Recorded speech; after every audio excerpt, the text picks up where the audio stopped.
The summons arrived on a Tuesday, routed through 3 relay nodes, and formatted with the full letterhead of the Vethrani War Crimes Accountability Tribunal, the 17-pointed seal, the formal salutation, the polished language of an institution that has never once believed it would need to say please. I read it twice. Then I set it on the kitchen table and looked out the window at nothing for a long time. They called it a formal consultation, an invitation to discuss matters of mutual concern regarding transit corridor mediation in the outer Velhari reaches.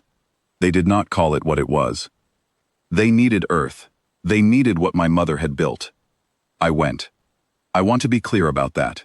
I was not summoned in the way a body summons a diplomat, with the implied authority of appointment and the threat of diplomatic consequence. I was invited in the way a body invites a civilian it considers beneath its jurisdiction, a courtesy, paper thin, the kind offered when the alternative is acknowledging that the courtesy is all they have left. I could have declined. There was no mechanism to compel me. That was the whole of the situation, and they had not understood it yet. The tribunal's chamber at Vethron Station is a room designed to remind visitors of scale. The ceiling rises 40 meters above the floor. The 19-member seats arc across a raised dais in a configuration that forces anyone standing at the floor to turn their head to address the body as a whole, a geometry of submission, deliberate, ancient in alien institutional design. I had read about it, I had never stood in it. The air carried a faint chemical signature I could not name, something the ventilation cycled through the chamber during formal sessions. Later I learned it was a mild suppressant compound, effective on 6 of the 19-member species present, calibrated to reduce what Vethrani legal theory classified as effective interference with testimony. On humans it produced nothing. They had not thought to calibrate it for us. They had not, 11 years ago, thought to calibrate much for us at all. I was shown to the floor position. A Vethrani floor clerk with slate-gray skin and 4 articulated fingers, the joints bending in a direction that never stopped looking wrong to me, gestured toward a low-standing rail at the center of the room. The gesture was precise, practiced, the kind a body makes 10,000 times before it stops noticing the person receiving it. I stood at the rail. I put the case on the floor beside my feet. The chamber filled. The 19-member seats were occupied by the senior delegates of 19 interstellar bodies, each in the formal dress of their respective assemblies, each carrying the specific gravity of institutions that have existed for centuries and have learned to wear that gravity the way other things wear skin. They rustled and shifted and eventually stilled. The presiding arbiter was a Kethrani, 3-eyed, pale as chalk, with the slow, deliberate vocal patterns of a species whose primary language operates in harmonics, below the range human hearing resolves cleanly.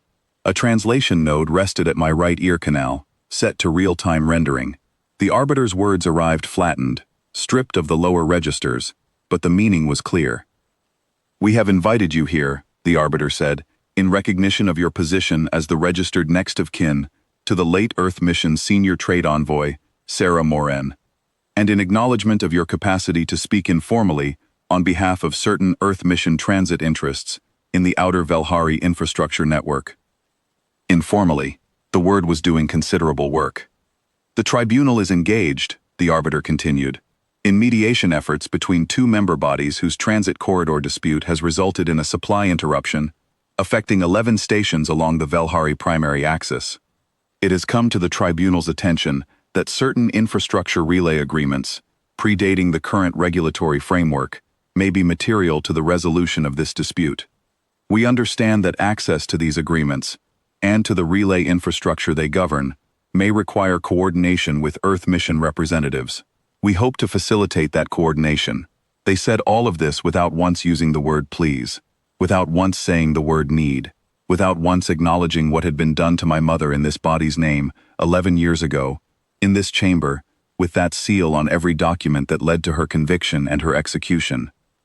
I had made a calculation, standing in my kitchen. The calculation was not about justice.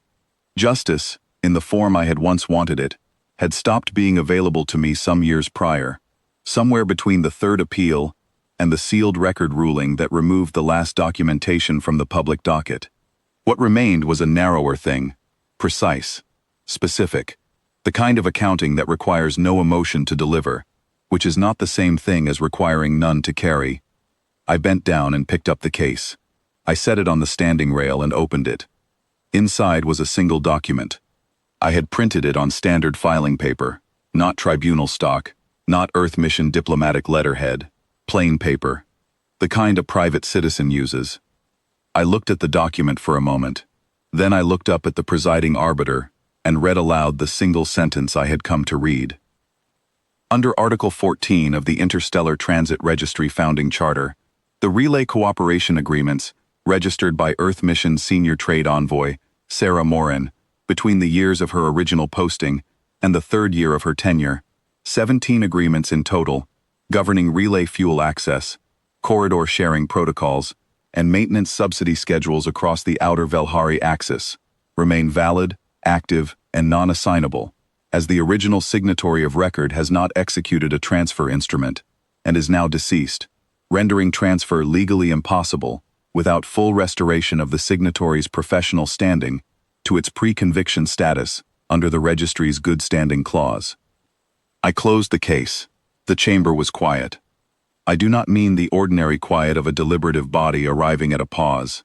I mean the specific quality of silence that descends when a room full of beings who have spent their careers reading the fine structures of institutional law have just understood, in real time, what a sentence means. The kind of silence that has weight, that moves air. The presiding arbiter said nothing for what my internal count measured as 11 seconds. Then one of the other delegates, a Sorvani, pale blue, with the high forehead ridge that indicates the senior caste, leaned forward in its seat and spoke to its neighbor in a language the translation node couldn't resolve. The neighbor turned its head, then they both went still, in the way species go still when the problem they are looking at has no immediate solution.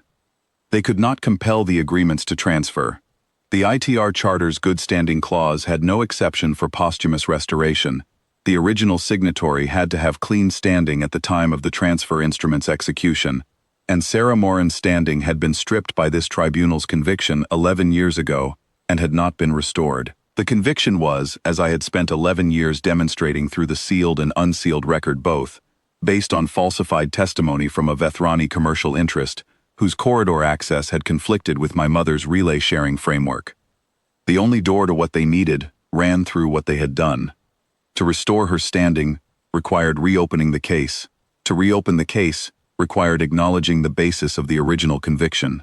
To acknowledge the basis was to acknowledge what the tribunal had done, not in the language of moral reckoning, not in the soft vocabulary of institutional regret, but in the legal vocabulary of corrected record, which would enter the permanent docket of the very body that had built its authority on the finding it would now have to reverse.